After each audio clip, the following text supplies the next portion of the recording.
Please note the views and opinions expressed by the hosts on this show are not necessarily the views held by the station. You're listening to Critical Mass Radio. Now it's our turn. Indeedly do. Yeah. Oh my, is it our turn? Yeehaw. Anyway, yeah. Gotta tell you, it just gets funner and funner and funner when you see more and more and more. Yeah, it's, you're in for a ride tonight. How's that for shits and giggles, eh? Anyway, finished part one of what is going to be an allegorical series. Part two, who knows, I might write the rest of it tonight. Might even be part three and part four. What I'm trying to do is convey how to see this illusion for what it really is, not for what you have been so entrained to think that it is. So I'm going to share the first part of the essay with you guys tonight. I uploaded it, by the way, to Katie's Cove on Facebook for all those that are there. Yeah, I've got to get back to adding people. I think about 1,500 shy to add into that room yet, so I'm working on it. And what I might do is actually set up Katie's Cove 2 and have it as a public room so people can just find it and get in there and have some fun with it. And that way I can upload things for people. And also we have, thanks to Ninja, we have kateofgaia.wordpress.com for written pieces. So I will pass this over to, actually I'm going to do that right now, pass the essay over to Ninja. And I would love to post these in the rooms, the guys, but fortunately there are just far too many people in the Love and Stuff room to add anything. It's been a while since I've been able to say or add a file there, and it's a long time where it's come up and said, oh, too many parallel file sendings. So I just left it at that, and I thought, well, that's good news, because once the group gets so big that people can't actually post in it, for that's a good thing, right? So and it's not a good thing. See, good and evil, right? Anyway, there you go, Ninja. I just passed that to you. I have this open on my desktop right now, and for me, this is really where things need to focus. The last couple of nights have been absolutely wonderful in terms of contrast to start scoping out one's tricky little bastard. And it's a convincing little shit. It'll make you take things personally. It'll make you think that you've done something wrong. It'll make you feel bad. It'll make you feel good. It'll make you feel whatever the fuck it wants to make you feel. And you won't have a clue as to what it is.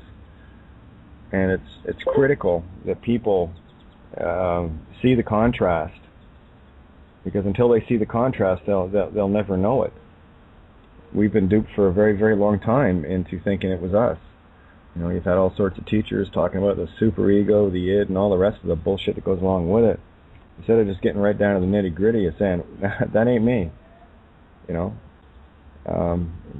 If you're truly in control of your emotions and everything else that goes along with emotions and everything else, then you are certainly without ego. And,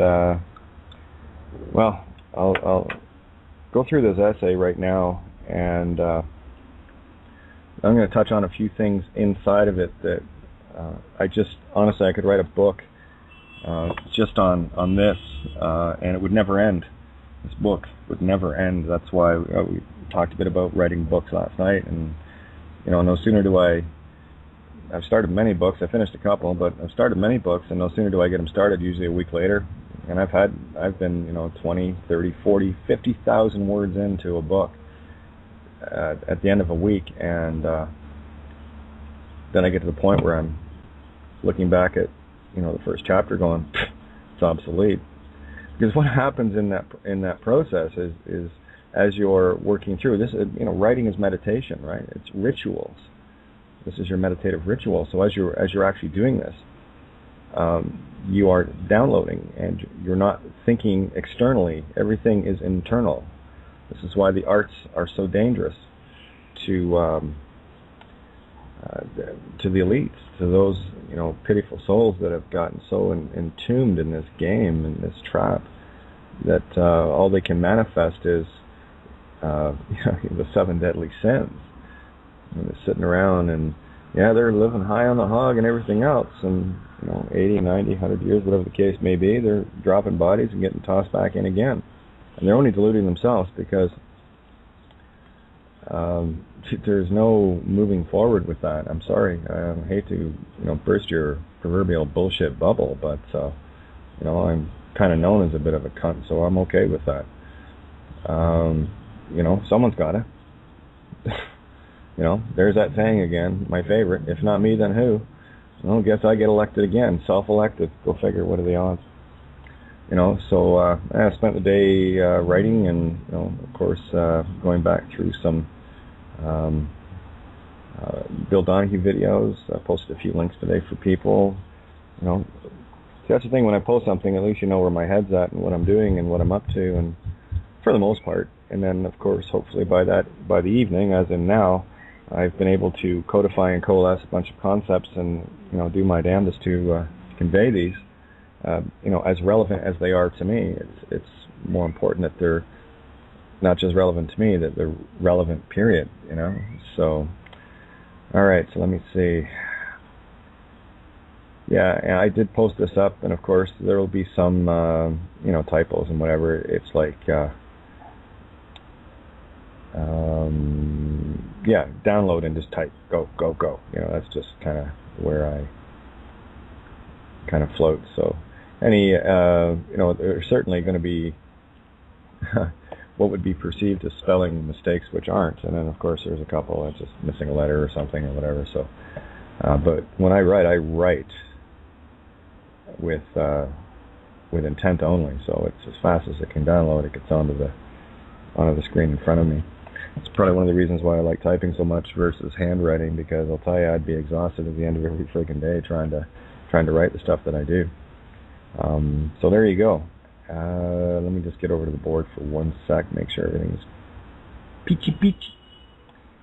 Yeah, Machu Picchu. See who we got. Hey, there's Nav John calling and live, and there's 11111. Oh, I logged in, and guess your show will begin in 1 minute 11 seconds. Yeah, so that's why I don't get frustrated. I'm going to see exactly what I need to, and it's been a day of all the ones showing up everywhere. And there's yet again another version of it. Okay, looks like everything's copacetic, so let's just reduce that and let's get busy, shall we? Let's start tearing the universe a brand new creation hole. By the way, the game's over. That's already been confirmed. Babylon has fallen.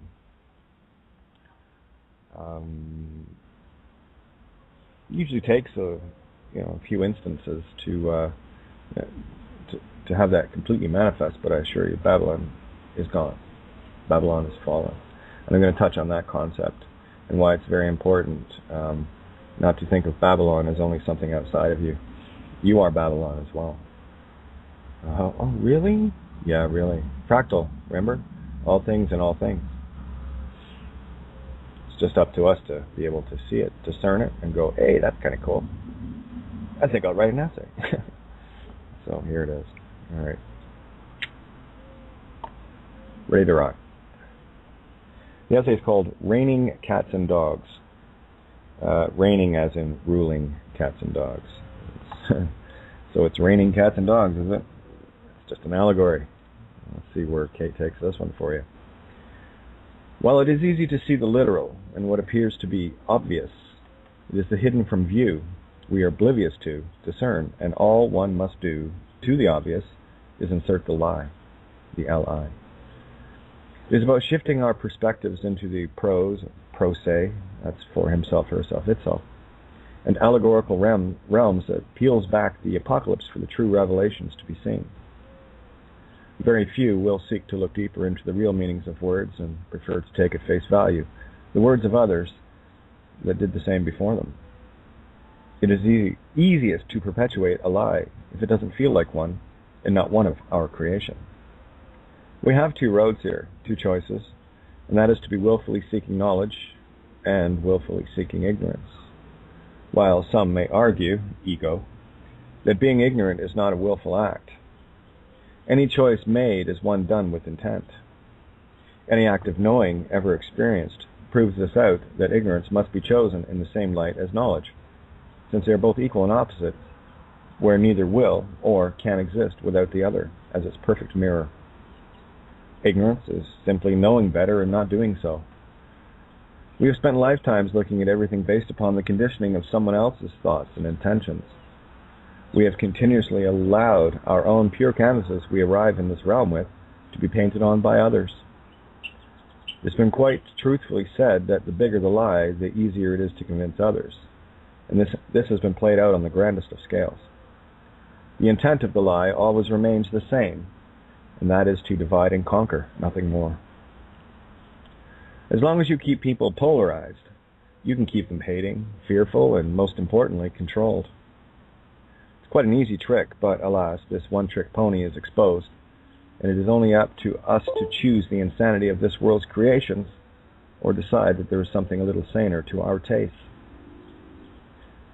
The insanity of this place is easy to spot unless a planet filled with war, starvation, hate, lust, greed, murder, raping, etc. is to your liking.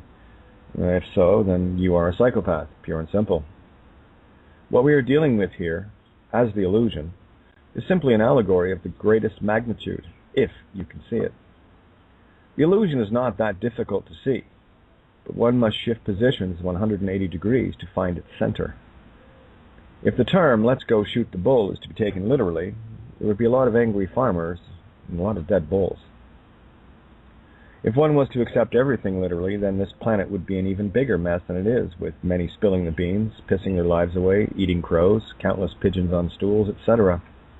That is the true nature of the litter all. When one begins to have eyes to see and ears to hear, this world becomes a vastly larger panorama and a lot less Homer Simpson-led. There is great responsibility in truth, and why so few will ever seek it out on any grand scale. It is much easier to ignore, the root of ignorance, than it is to know and be responsible for that knowing. In a world adrift in ignorance, the ones that seek truth are the standouts in the crowd, where not being with the in-crowd of ignorance isn't cool. Gratefully, the day of the ignoramus is over, and the light of truth is blinding the fools and thieves of this realm. It has been raining cats and dogs for too long. Allegorically, cats have been seen as feminine and dogs as masculine, and likely why men love their pussies doggy style. Cats have always been perceived as got that backwards. Cats have always been perceived as a divine feminine, and the dog as the faithful masculine protector, regardless of the gender of either creation. When one sees the patriarchal rulership of Rome as merely being a transplant of the pharaohs of Egypt, which they are, the allegorical fear of cats the ancient Egyptians had of cats falls nicely into view. All the clues are there if we take a second look at everything. Literally, looking at everything will have you seeing only half of what is being shown. Sorry, I wrote showing. Being shown, at the very least. Of course, some things are much easier to discern as allegories or metaphors, and I refer to them as kindergarten starter kits. The previously mentioned allegories are of this nature and very easy to see. An allegory is simply an analogy or a comparison put in a story or dark saying form, so that regardless of the language or the time it is used, the meaning remains untarnished with perpetual change. A Shakespearean term like biting one's thumb and then spitting afterwards is an old reference way of saying to suck the thumb biter's cock. I prefer to use the intense allegories to get the point driven home. You'll find this reference in Romeo and Juliet in the first act. A rose by any other name is still a rose. Eloquently means that no matter how many coats of paint you put on a piece of dog shit, means it's still a piece of dog shit. The title of this essay means that duality of this realm has been conquering us for too long, where one aspect of creation is made to fear and be controlled by another aspect. In this case, the divine masculine, the prodigal son, has been trying to control creation itself and has been redirecting our free will in ignorance, consent, and choice. This is where the line, "and God created man in our image," leaves a great many questions, as in, who is the our and who is the God? Alas, all the world is a stage, and the play we're in is all allegorical, and is the literal shadow of creation on the other side of the looking glass, Alice. Everything you see, read, and experience is that reflection.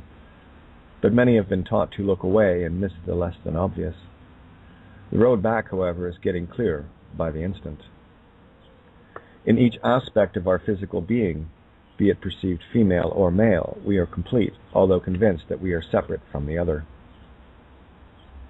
We have been told and controlled into this perceived division most carefully, where our very energetic essence has been split in two and polarized. The truth is, we are both magnetic and electric, when one finally grasps the notion that all things are just energy, nothing more and nothing less. The magnetic void of creation is the divine feminine, and the electric intent of creating is the masculine drive. This has been portrayed in countless ways, and it is everywhere, whether it's the phallic penis of the obelisk or the Vesca Pisces it stands in. As an example of some word, letter, or sigil trickery, the word stir or star is referencing the divine feminine. What did you think Star Wars was about anyway? Inasmuch as the star is also a sun, what part of being both male and female energies did you miss? This whole realm is about controlling the divine feminine void of creation by a male energy gone way out of balance, and religion was the grand lie of them all. Why are people shocked when priests, ministers, and rabbis are shown to be mutilators and rapers of young male children? That's not to say that girls aren't treated the same, just that there is a preference to defile or defile the male. Yes, every word matters, and every word is a clue, some more than others only. The medical profession and religion will tell you all kinds of lies to convince parents to circumcise their male children and point to the trap of the literal physical nonsense, but they won't tell you that the removal of the foreskin is the physical aspect of the male, that is the inner and outer labia, and the symbolic allegory of the divine feminine being removed. There are many physical reasons beyond this, such as keeping the illusion of an erect penis on the male from birth, and to keep them sex-driven, and thus expelling the fluids from the spine and brain to keep them from ever waking up as they spill their seed every chance they get. While this is not true of all males, it certainly explains the sheer volume of porn stores in the Western world. To add insult to injury, the schooling systems teach absolute garbage to the masses, while the chosen intellects are bought off and enter into the controller's realms and taught an entirely different version of reality. In short, the penis foreskin is the physical allegory of the divine feminine shorn from that being. I have long spoken of the word register, and this was the biggest allegory to date for me. I see it everywhere now, and I do mean everywhere. The word register means to rule the divine feminine creation essence. Regis, stir. When we register anything, we have willfully given up our divine feminine for another to use to their fancies. This is an ethereal concept, so don't get stuck in the physical illusion about this. The physical is the creation, not the creator. What is physical is past tense, as in created after the fact of being created. Seeing allegories is simple, not easy, and it requires a rewiring of your perspective, the one that has not been yours for a very long time. These are the true eyes to see, coupled with the true ears to hear. Once that is accomplished, then you have the in-voice to ask, and ye shall receive. It begins with the ceasing of worshipping things outside of ourselves, outside of creation herself. Each and every one of us has our own piece of the puzzle, our own purpose, and our things that will resonate the truths we need and seek to find. Once you begin to see your own purpose, things become crystal clear. The easiest way to see things is by knowing that everything in existence is both masculine and feminine, positive and negative, electrical and magnetic at the same time in singularity. I like to use the analogy of a coin. When one flips the coin and says head of the dragon or tail of the dragon, one is seeking contrast of duality. Regardless of how the coin hits the floor, it's still a coin, where the best result would be landing on its edge, where you can see the head and tail equally. Being a head or tail showing does not diminish the perceived value of the coin, merely the perspective of how one willfully chooses to see it. If you perceive something as right, then you must have the equal and opposite contrast to draw that conclusion as to what may be perceived as wrong. Is it right or wrong for a tribe of cannibals to eat another human? According to their perspective, it's sacred and right, but to mine, not something I would willfully choose to do. Only illusions can be built on lies. The castles built on the sand, where truth prefers castles built on the rock allegory. If one is a believer, then one is stuck in the duality of lies versus truth, with the word shown thusly: be, lie, ver, where ver is the root of verily or truthfully. So when one is a believer, there is the choice cast in the doubts of the definition of the word itself. I would prefer to know something versus believe anything. My experience in this reality is the only thing I can truly know, where all else outside of self is open to interpretation only.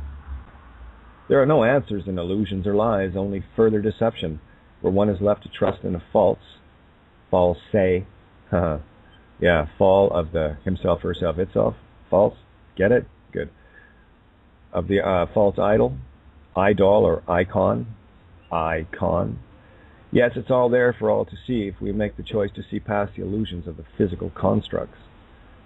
All things in the physical realm are simply mimics or copyrights of the spiritual and ethereal mirrors, and why I refer to this place as a mirror reflection. I have seen far too many confirmations for that to be denied any longer, and where true knowing of self has come into full view.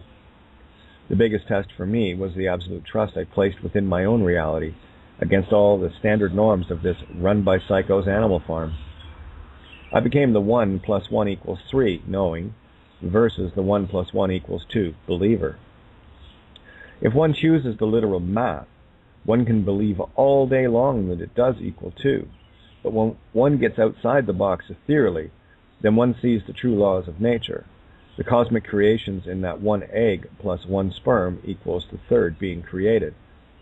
That's the trouble with physical, in that it places limits on all of us in the very nature of its finite construction.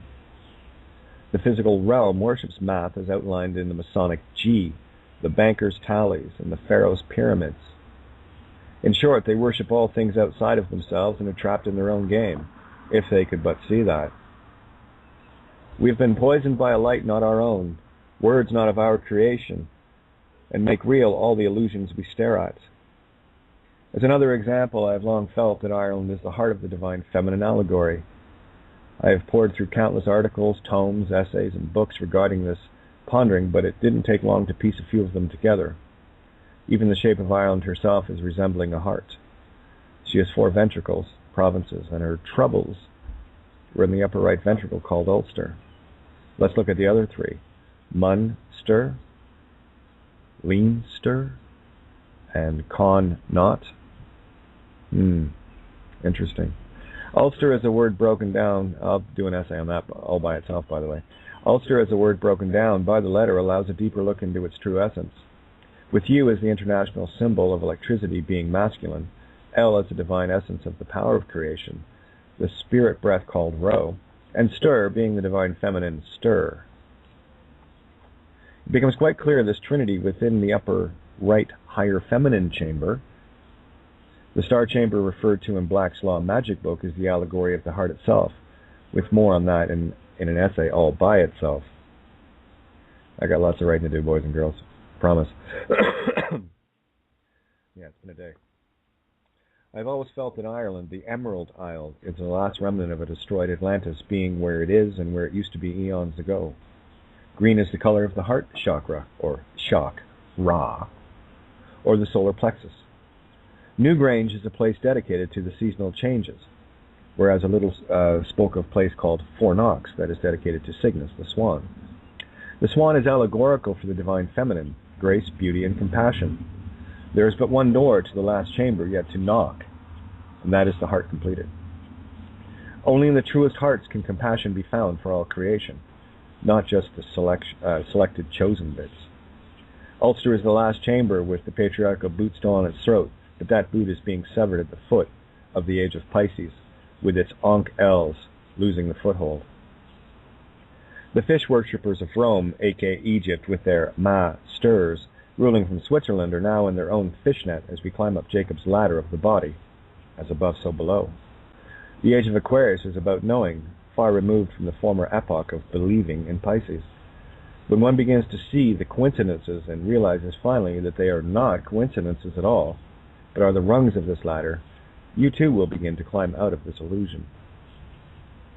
There is only one thing that can make you immortal and finally set you free of this madness, and that is truth. Love is truth where unconditional reigns, not the cats and dogs that war on this plane. You can deny truth all you want, but your heart knows what you must do, and if truth be denied, you deny your own heart, so expect a few troubles of your own. All things for a reason, inasmuch as all things are allegorical fractals of creation itself, all things in all things, and quite magnificent to behold, once your eyes truly begin to open. It is your own heart that beckons you home, and nothing else. I have long wearied, listening to the many that claim their own awakening, where it has always been a journey for me. I am awakened to some things, not all things, where I choose not to be fooled by my own arrogance of ego proclaiming that I am awake. Upon the claiming of a destination, the tricky little bastard has once again conquered you and me with limitations. Infinity is a journey, not a destination where this ship will take to port only for enough time to rest, gather allegorical supplies, and then press on to the starboards of my own creations, having learned something along the way, each and every instant of now. To be continued. Yours truly. Yeah, limitations, physical, psi-call. We-psi-call. Some crazy things there, right? It's like I was looking at the word, no, you know me in grammar, right? You know, prefixes and suffixes. Those are the tack-ons, or the tachyons, that alter, place on the altar the words for sacrifice. And I thought, well, you've got prefixes and suffixes. So let's have a look at suff from sub meaning under or after, and pre meaning before or to. But let's look at the word fixes. Remember what I told everyone before. Don't get stuck in the one sound for each letter. Start playing around with every single word. So, and the letters too. So we have fixes. Phi, X, Ez. Phi being sacred geometrical creation of the physical limited realm that we're in here. X, Greek letter chi, which is energy of life, basically. So we have the sacred geometric creation, the energy of life, and of course we have ourselves in the mirror. Se in Latin, se means himself, herself, itself.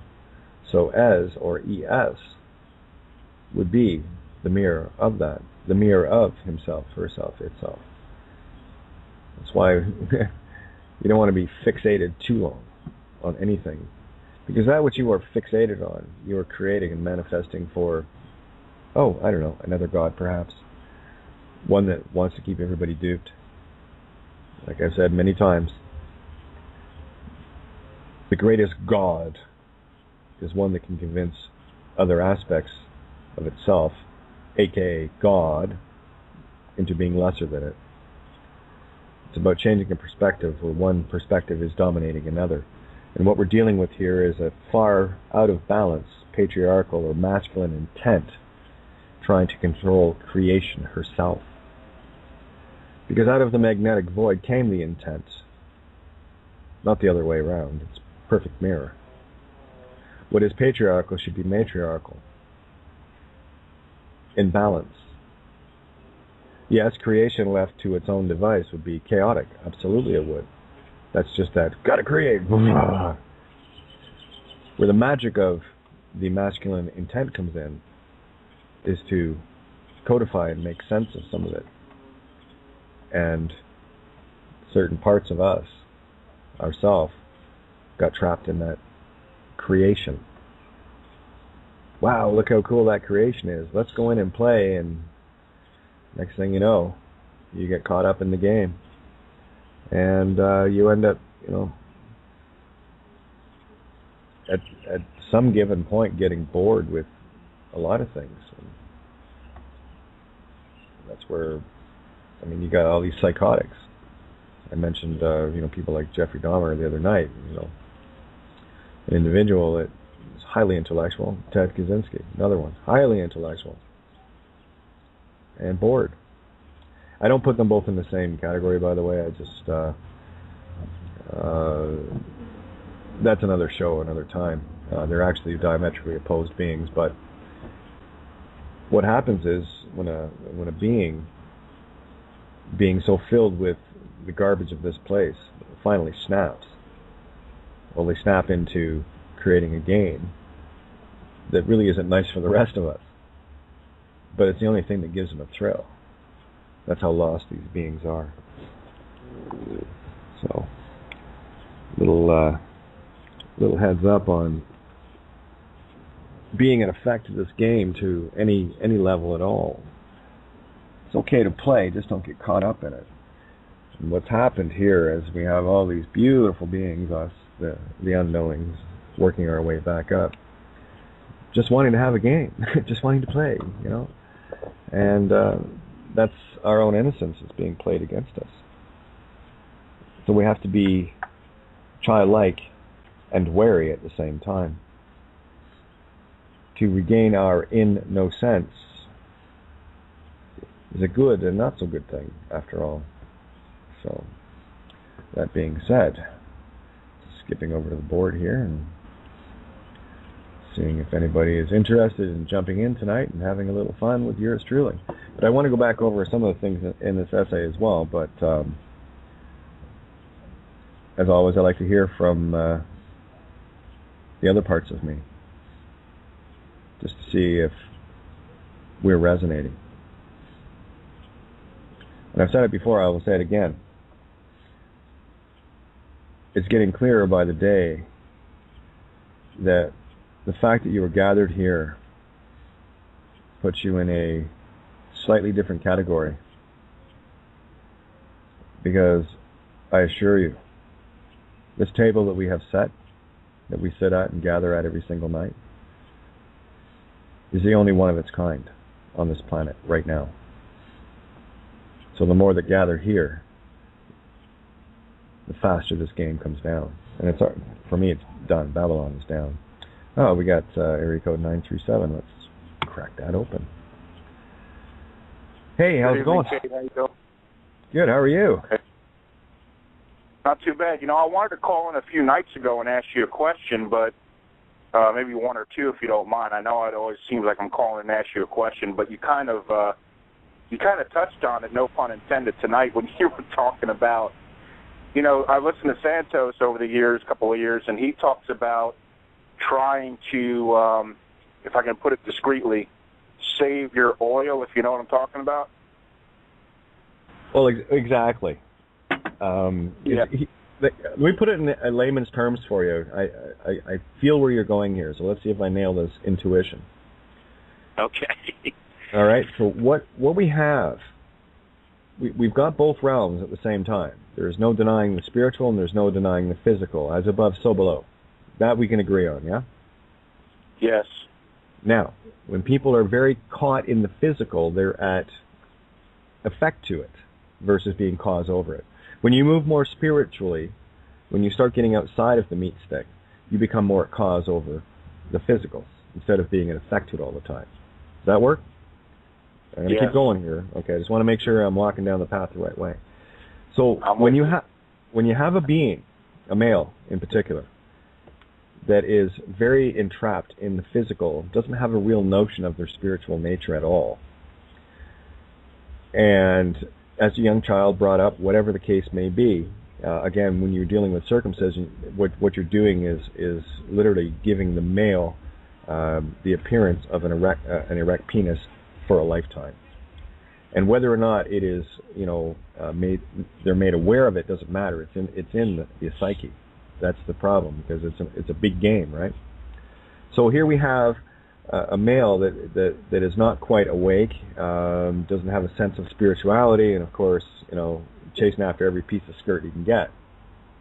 And in the process, what happens there, and they talk about this in the Bible too, about spilling your seed, right? what's happening is you're actually draining the spinal and the brain fluids that are there to awaken the individual.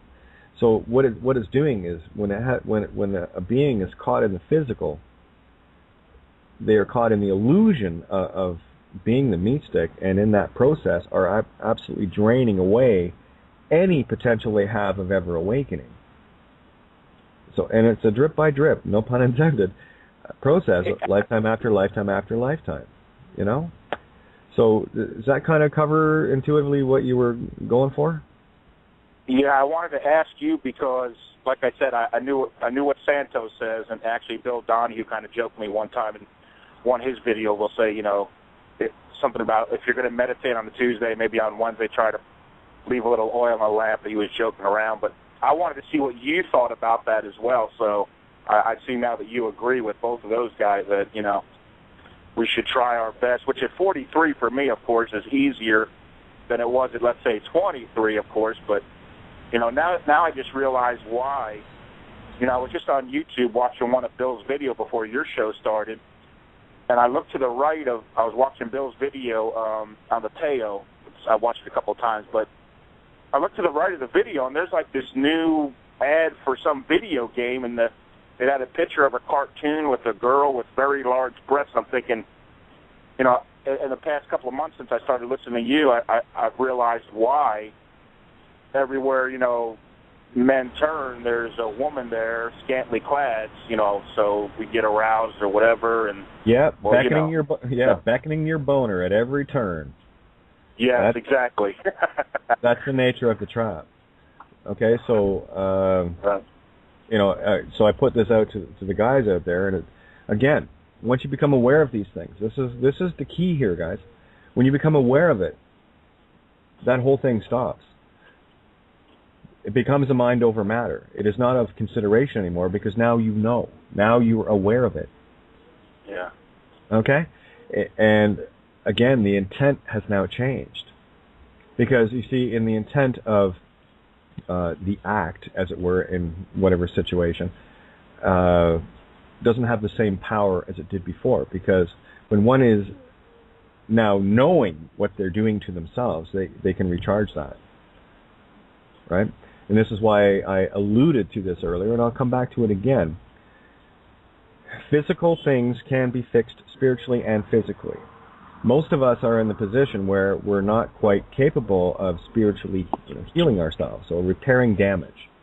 So there are things, DNA, tools available to us, typically in the plant realms, to bring that back into play. I give you an example. Like when you talk about how do I want to put this? Photosynthesis, for example, is still not understood.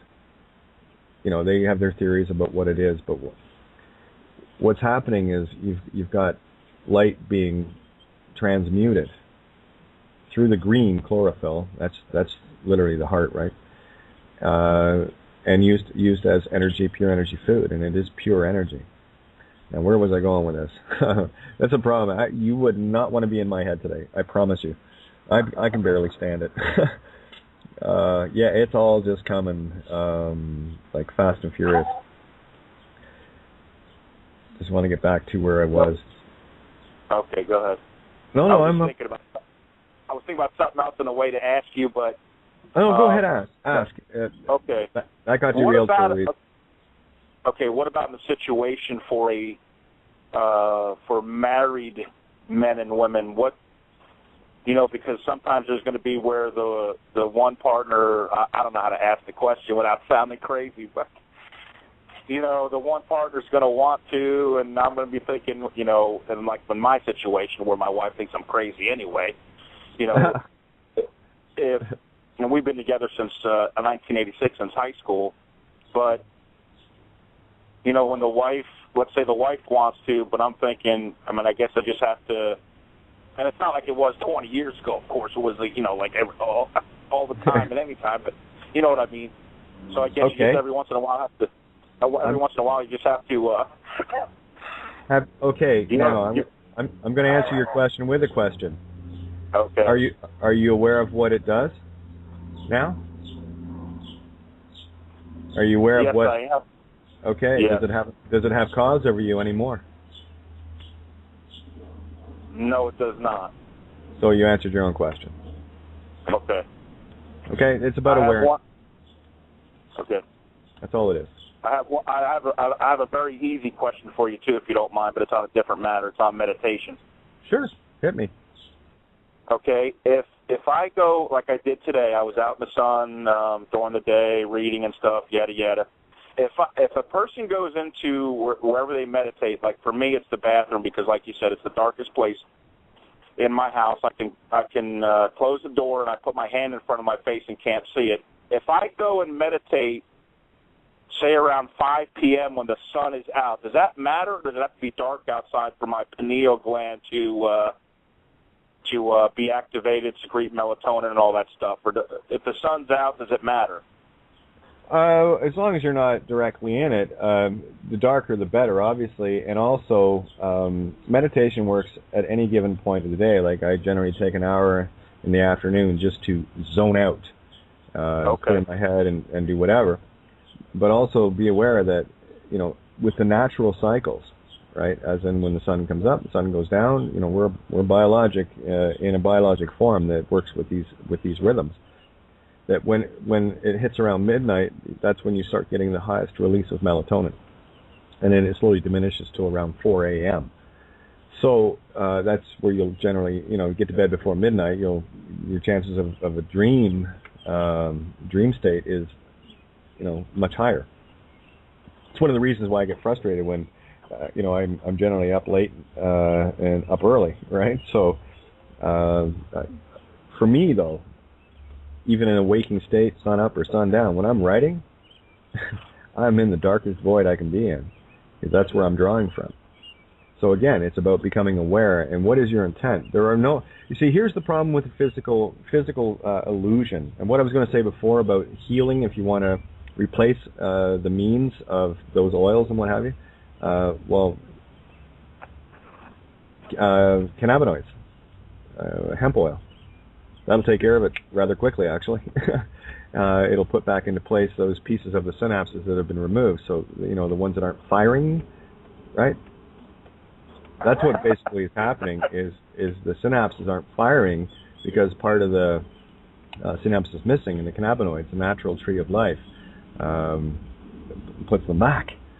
So you have a physical aid to it as well. And what that also does is it gives the spiritual crutch see, the thing about the ego, that tricky little bastard, it needs satiated in some forms in order to get past it.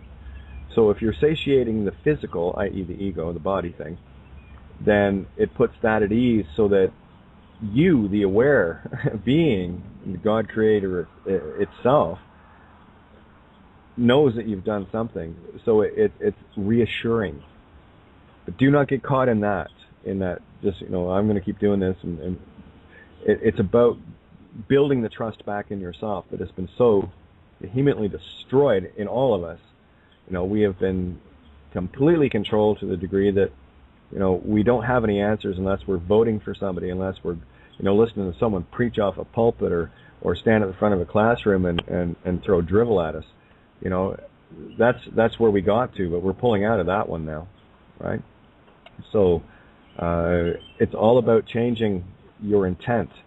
Once you become aware of something, it's like if you had your hand in the door, but you had no nerves, you couldn't feel it, and I was slamming the shit out of it with the door, busting your fingers up and everything else, and we're talking away and just having a good old time. You're not feeling anything, you can't see it.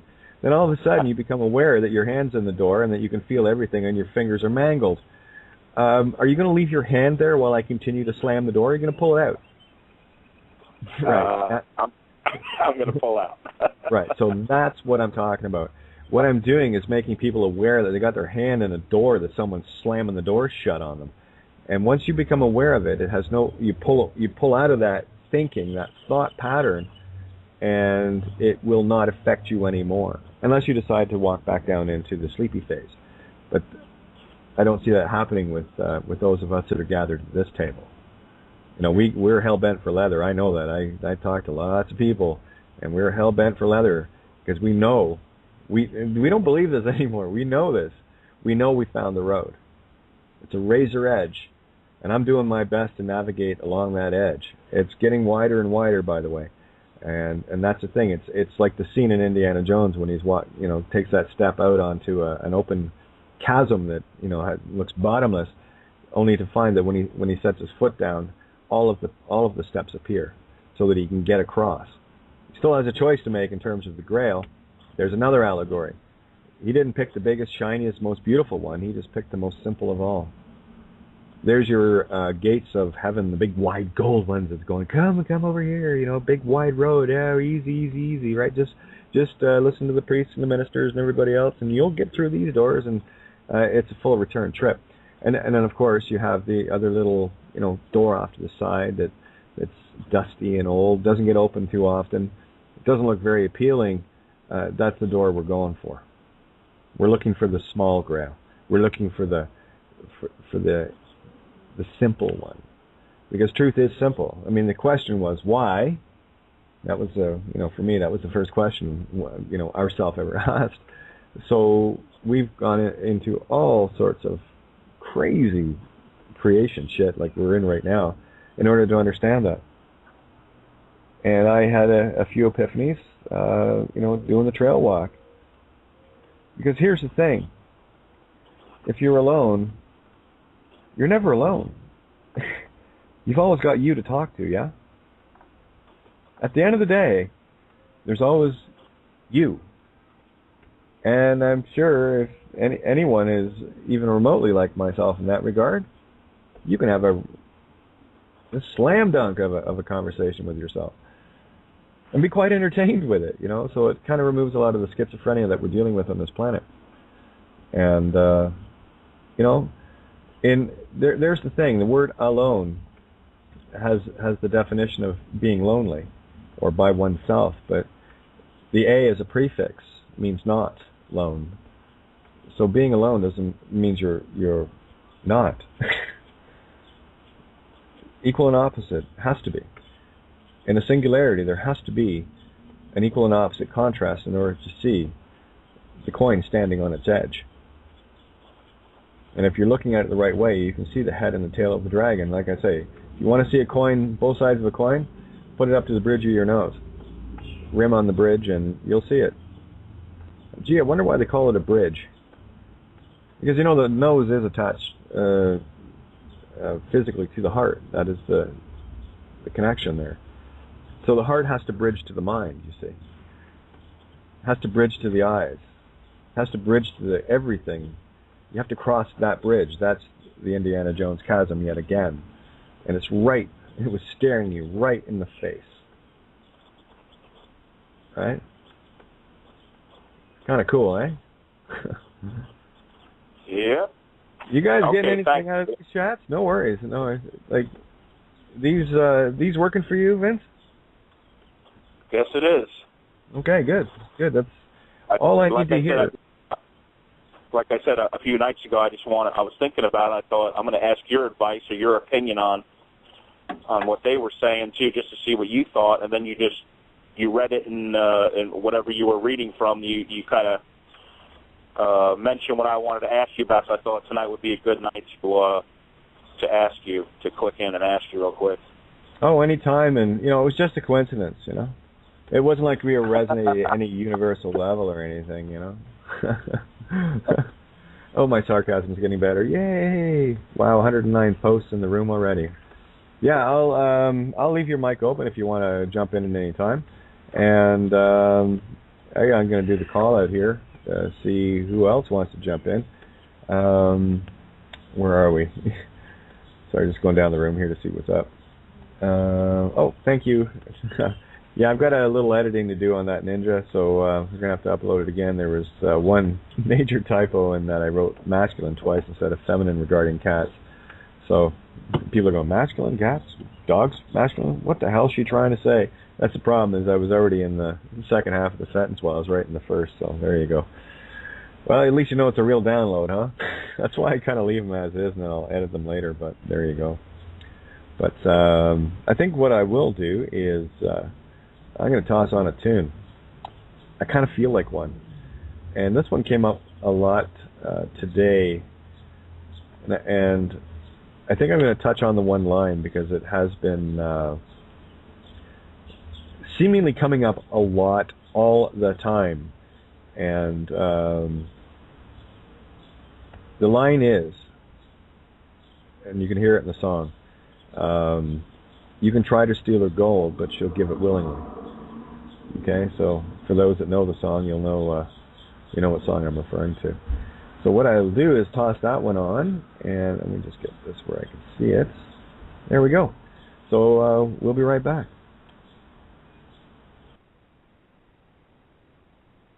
You're listening to Critical Mass Radio. Now it's our turn.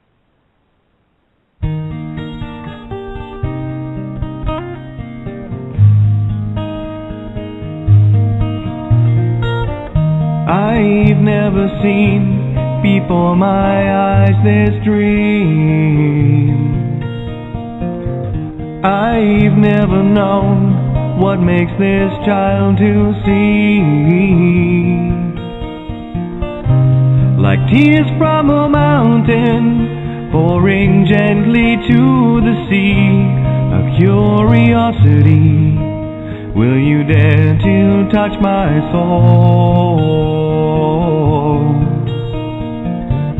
Is love so frail that we can't hope to be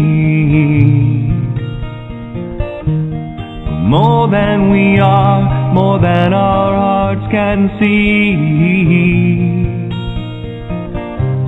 And if for any reason on this field of broken dreams we stand to lose it all, then for you, yes, I do it willingly.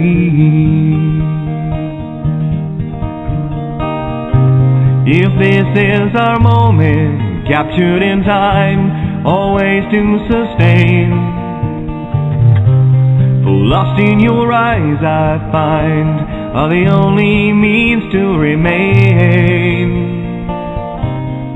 Searching relentlessly, just like a cloud, she chases her rain. We'll stand here firm, 'cause we are an island protected by love on this field of broken dreams.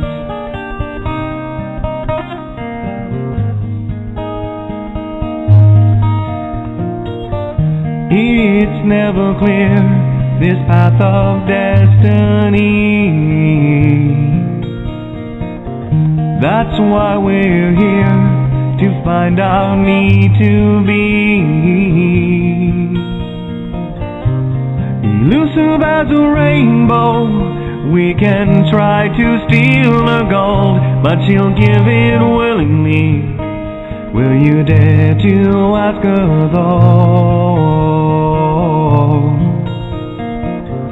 We'll find a way, we must believe in us. There'll come a day, we'll soar, and when it does, the sky will have no boundaries. I will challenge every sea, I will never lose this dream. 'Cause for you, yes, I do it willingly. If this is our moment, captured in time, always to sustain, lost in your eyes I find are the only means to remain. Searching relentlessly, just like a cloud, she chases her rain. We'll stand here firm, 'cause we are an island protected by love on this field of broken dreams. On this field of broken dreams. Yeah, there you go. Yeah, it's been coming up a lot lately. Because one of the things, and when you start paying attention to yourself, and of course what can be deemed to be your own creations, best to pay attention to it because it's coming from source. And I've got to say, it only took me 20 years to figure it out. That's why I love people who say, I'm awake. Really, are you? Well, I'm not. I'm kind of working on it, though. I think the only real, if you want to put any sort of a challenge out there, is can you see the allegories? Can you see them without being told or shown? Can you start to coalesce those ideas into yourself? I know a handful of people that can. Because until you get there, roll over and hit the snooze button. Because there was a point, been many points over the last number of years, especially, that I would deem myself to be, awake. No, I am still awakening. It's a process. It's a journey. It's not a destination. Physical says one or the other. Spirituality and being you in God form says whatever. No limitations. That's the problem with the phi psi cul illusion, is it's chock full of limitations. So what was one of the big lessons for me? Well, I got to tell you, one of the things that I have found throughout my life is many of the people closest to me, all they ever had to do was ask. And I was there. Yet, at the end of the day, I had talked with Ninja about this. I'm going to convey this little allegory for you to see if you get what I'm talking about. This is a great way to show the ego, by the way. Although I was willing to give, people always felt the need to steal. Why would you need to steal the gold when it's being given to you? Well, ego says, got to have a game. It's got to be competition. Got to take it, right? That's one of the biggest illusions that we have. So here's the analogy. I just finished baking 12 cookies and I put them on the table. And I say to you, oh, those cookies, help yourself. They're all yours. And, of course, you say, oh, great, thanks. And I come back half an hour later and, 3 of the cookies are gone. And I say, oh, you had some cookies. And the ego says, no, I didn't. Wasn't me. Somebody else did it. Wasn't me. It's it's mindless. It really is. That's straw manville. I also watched that really neat video that Cindy had put up. It was a TED Talk with Amanda Palmer, musician, singer-songwriter. I haven't heard her stuff. I'd like to because it sounds pretty funky. I love her attitude, though, and the way she conveyed her message.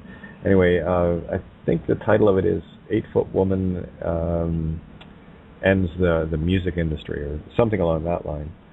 And, of course, she's not really 8 feet tall, but she did something that would make herself seem so much taller than she was. She'd stand on a milk crate with a long robe or gown, wedding gown, that would cover it, so she looked extremely tall.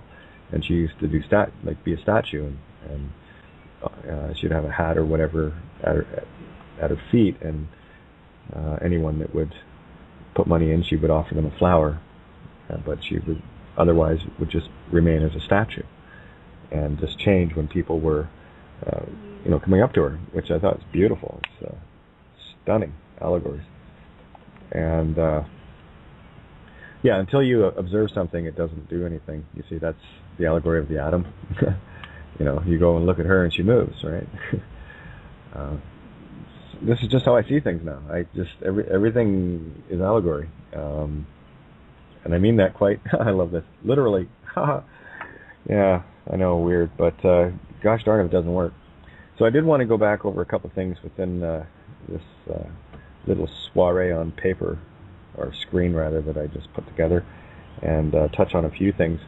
I got to tell you, every sentence in this was so hard to write because it kept going off into countless directions of, okay, well, I say this, I got to explain this, and it's like, no, I just do this, and then I'll just keep writing and keep writing, and hopefully I can get it out.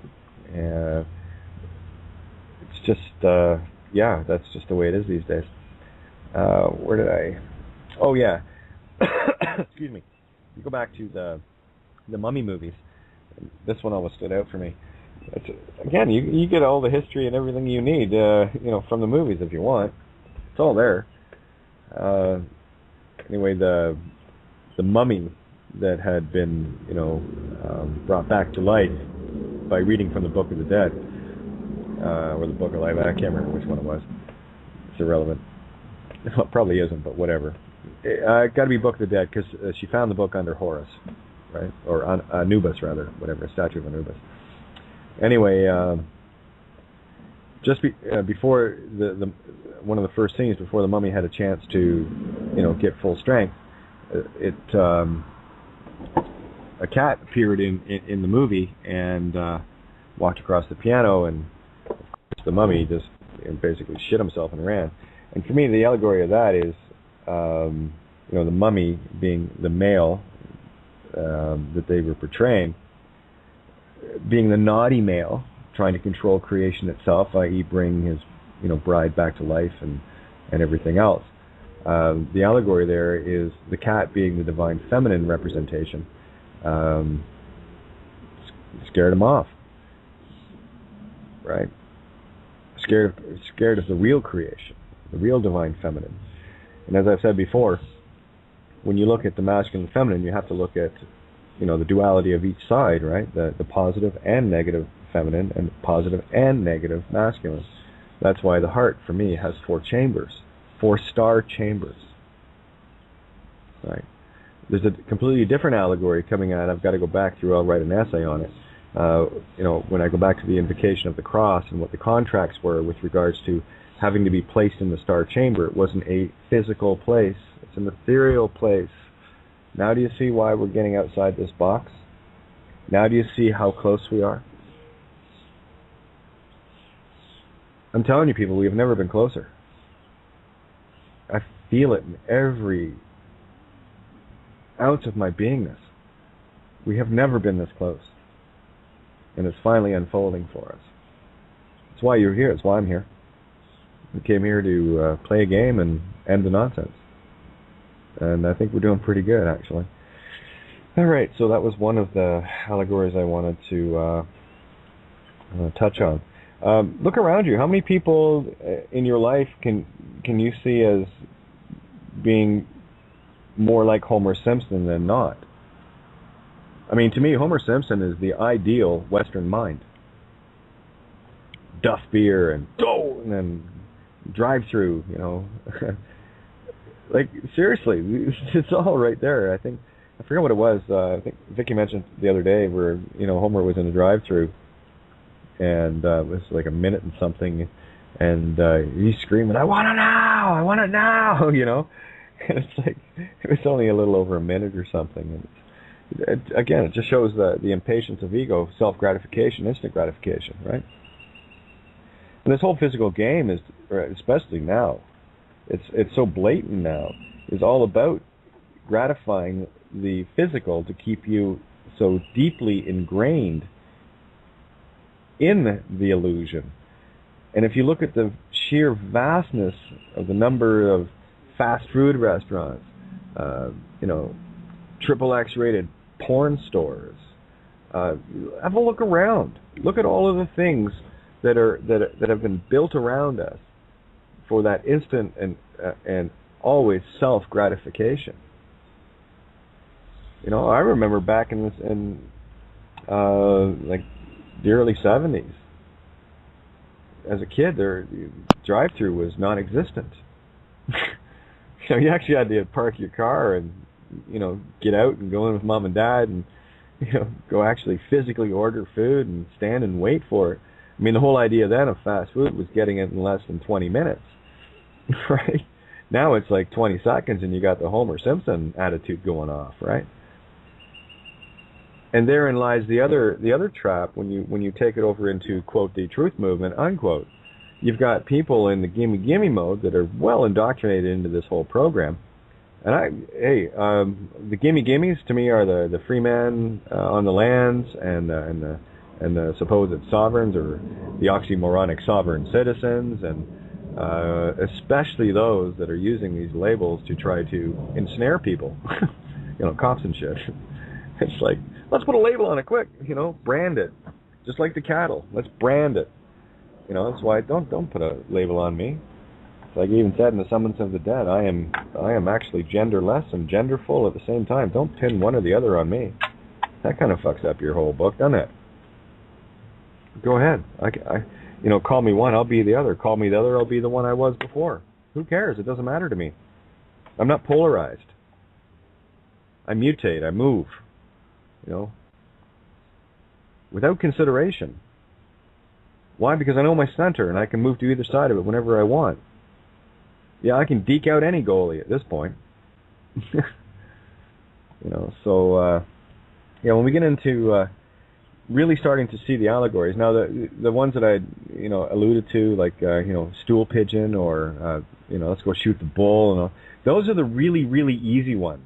Spill the beans, the common ones that we use all the time, right?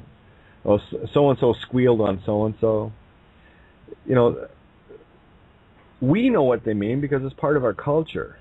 These are the dark sayings of our language. There'll be similar ones in other languages to carry the same concept. It's about carrying the concept, nothing more. No matter how much a language changes over time, like who knows when the saying "let's go shoot the bull" came into existence. I mean, you could start creating your own allegories and plant them in the psyche, and guaranteed they'll stick. Here, I use an allegory all the time. Created it last summer. You might have heard it once or twice. And I think it works pretty good as an allegory. Fear porn. It's got two things in it, fear and porn. Is it about, is it just about fear, or is it just about porn? Because how do you put those two together and get a concept? Well, it's easy, because you guys know what I mean when I say fear porn. I don't have to explain it anymore. That's an allegory. In real time, even. Another allegory, this one I came up with when I was a kid. To be blunt is to get right to the point. And that was an early on click for the equal and opposite. Didn't know shit then, I just thought it was kind of funny, and because it worked, right? Yeah, to be blunt is to get right to the point. It means the same thing. But you said it with two opposing words. If something has a point, it's sharp. If something is blunt, it's dull. But we use these kind of things in our day-to-day speak. And I'd say 99.9% of it, for the mainstream masses, 100% of it goes right over people's heads. They think, yeah, well, I know what the saying is. It's slang. Take a walk through an LA neighborhood, gangs and whatever, and they have their own language. They know what they mean, right, homie? Right? So it's cultural. It's a means of communicating concepts. And of course, anytime I see slang or whatever, that to me is just in complete defiance of standard speak. That's why we can never ever be fully controlled by language, because we'll recreate it in our own image, knowing full well that it's a trap. I was asked the other day, does this stuff work in Italian? I said, well, one, I don't speak Italian, but my feeling is based on what I've seen of it. No, it doesn't. It only works in the English language. And some Latin, by the way. Right? Latin is more literal, where English is a lot more allegorical. Which to me, since, English in the mirror is contrived of all languages. They talk about it having French in it, and of course it does, and Spanish and German and Dutch and, Swedish and whatever. It's got every language somewhere in it. I often refer to English as the bastard language of civilization, when in fact every other language on this planet is the bastard language of the original English, angel-ish. We spoke true at one time. Now we just speak ish. Angel-ish. We're not speaking our true tongue. And the true tongue is allegory. And that works in every language. It's the one thing that carries all the way across. It's like I had to, in my early on search through legal nonsense and all the rest of the crap, what I was trying to find was the one thing that everyone on the planet had in common. And they had to take it from cradle to grave. They had to fight to the death to keep it, because it was so important to them. And the only thing that fit all the criteria I had laid out was the name, your way. Name is ancient etymological. Way is the original form. So when someone asks you your name, they're asking you what's your way. If you hand them ID, well, you're saying you're of the way of the whore, Babylon, commerce. And if you don't, you're saying, well, I'm not of your whore. I don't carry your mark of the beast. It's certainly not stamped in my forehead or on my hand. You see, and there's another one. They talk about the mark of the beast being on the forehead and on the hand. On the forehead, they're speaking of you're convinced that you're the name. And in your hand is where you hold the mark of the beast, the identification. And of course, whichever hand you put your signet down with, your signature, where you sign or sign things,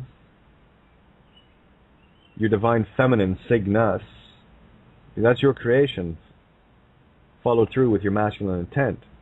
You had to create the thought, the consent, the agreement in you first that says, oh, I have to sign that, or I'm going to sign that now because it's expected of me. I don't know why, but I'm going to do it anyway, because it's my name, so I have to put my name down there to make sure that I'm trapped. And I have to put my intent down there in a physical form to take my spiritual thought into the physical realm that says, oh, I'm a slave now. Or we choose to step out of the whore. We choose to step away from the mark of the beast. You see, here's the joy of doing this. The truth is the only thing that will set you free. Yet, I see so few carrying through with the truth that is shared each and every single night. It's great to have it, you can have quite a truth collection saved up, put on your wall. You go, yeah, I know that. But I'm standing over here. It's over there. You want to be immortal. You want to be untouchable. You want to change the universe. You take that truth off the shelf and you put it on the floor and you stand in it. And you stand in it with every ounce of your intention, every ounce of your creation, every ounce of your being. And you do not yield. I assure you, truth is not comfortable.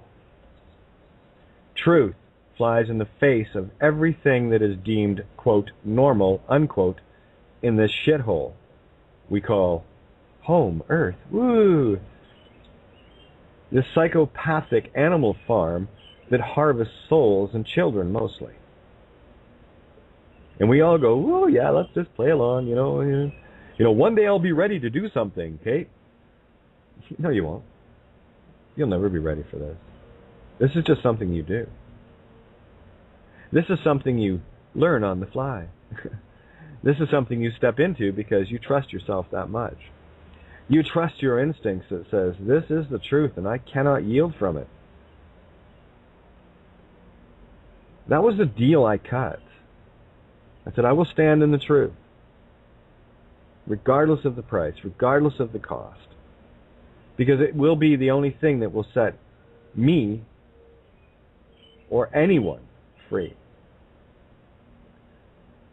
And yet you have people piling into these buildings every Saturday and Sunday, or Friday, Saturday, and Sunday, depending which religion. I think Friday is Muslim and Saturday is Jewish and Sunday is Christian, right? I mean, they got 3 days of the week covered of making sure that people are going in to flow energy up to their masculine, allegory called Orion. And then there's a handful of us going, no, you silly bastards. We got to steer towards Cygnus. We're way off course here. We got to bring this puppy back into balance. Yet the sleepy masses have been so convinced for so very, very long by the illusion that was built around them. And listen, to be fair, you come into this game, whether you're all knowing or not, the rules are simple, right? Forget. You can leave clues and everything else. That's the game, right? But you come here with effectively an erased RAM. You've still got everything in the read-only. It's all there. All-knowing is always and will always be there. But we got, a couple of things happening with the computer, our computer, allegorically, that says we can't access those files until we find the passwords. And those passwords are allegories. The biggest key of all, the one that you have to turn, though, is the truth one. Because until you start seeking the truth at all, none of these files will ever become accessible and able to be seen and put on the RAM for easy access and then refiling in a place you'll find it again. When you decide to find or look for truth at all, as I said, I think yesterday or the day before, it doesn't matter whether you got raped 100 times or got a parking ticket. Whatever woke you up to, something's not quite right here. I'm going to look into this. This is just doesn't feel right, I'm tired of this, Those are the first steps into the truth. Then, of course, let's take the parking ticket and go in. Of course, the whole thing's corrupt and designed just to strip you and rip you of your divine feminine essence. One, because you gave it up with the name, right? You didn't know that. And then they want to skin you and, of course, the rest of humanity, because every single dollar or euro or pound or whatever currency you're using contains every bit of everyone here. Take $1 and divide it into 7 billion points of light, and that's what you're wielding. Oh, and these barbarians, the ones that are sitting, salivating over all this skin that's getting delivered to them, and of course they get up off their high horse, the bench and whatever, and their big fat asses out to their big fat navigators to go down and get their big fat burger, and then of course they end up dropping dead of a fucking stroke or something, and then they got to come back, and guess who they get to be? Right? Oh, look how powerful you were. You got to start again, by the way. We'll start you at tadpole, and you can work your way back up through creation that way. Because the seeds that you sow, that which you sow, so shall ye reap. What kind of harvest are you planting? Are you planting, ragweed and poison ivy, poison oak? Or are you planting oak trees for shade? Are you planting apple orchards for food? Orange groves? Those take a little longer than the weeds. And they bear far better fruits. So this is the real choice that you're making. You choose to walk with the whore of Babylon with your mark of the beast, then you're choosing the ragweeds. This is a spiritual game. This is stir wars. This is a war for the right of creation that has been pulled so far to the left, into the west, right off into the sun, Seti, Satan, Satan, Saturn, unstar. It's about as far as we had to get. We're on our way back up now, by the way. That I already know. Oh yeah, this ship turned around, by the way. Don't ask me how I know. I've seen it. It gets laid out before me every single day. And there's still time to change the path you're on. Right? The two roads you can take. I will assure those out there that the time is short. And the measure of the treasure that you are going to get, it is a game after all, is in direct relation and direct proportion to that which you have cleared off your ram and cleared off your camel. Let me appeal to your tricky little bastards. If you bring your camel into the market and it's got all sorts of junk loaded up on it, garbage and shit that you've picked up along the way and that you thought somehow was relevant, you walk into a marketplace full of all manner of treasure. Because you didn't empty your camel at the gate, you bring your fully laden camel with just a little bit more room in it. How much of this glorious treasure can you load on there? Best back the camel up, take it back outside, and get rid of all the garbage you can, and then bring it back into the marketplace. You might find the wares to your liking a little more, in that you can carry a little more. These are the true jewels. These are the true gems. This is... I can't even put this in words anymore. People are dragging this camel around full of garbage. They'll never get through the eye of the needle to begin with. And of course, you want to go through the front gates, well, guess you're going to have to use the mark of the beast and get checked at customs, huh? And then, of course, you're going to get searched, and yeah, they'll put all your shit back together. They might take one or two of your trinkets. You know, they seem to like laptops and iPhones and shit like that. NSA or whatever. What are those guys called that work? TSA, right? TSA. Yeah, they like collecting things like notebooks, iPads, shit like that. Well, that's all they are, is thieves, right? And that's it. When you're walking through these things, you've got individuals that are completely programmed, completely controllable, taking their $12-13 an hour of fictitious, made out of thin air money that is actually, you know, their own skin and everyone else on this planet's skin, that they go off to Walmart and buy landfill, just to make sure their camel's really loaded up with shit. A rose by any other name is still a rose, yeah? Okay, well, a camel loaded up with shit and garbage and the rest of it is still a camel loaded up with shit and garbage and the rest of it. And there's only one being, only one that can unpack that camel. And it sure as hell ain't me. I'm traveling real light these days. Real light. Because I know what's coming. We've worked a long time for this. The floodgates are about to open. The flood being the truth.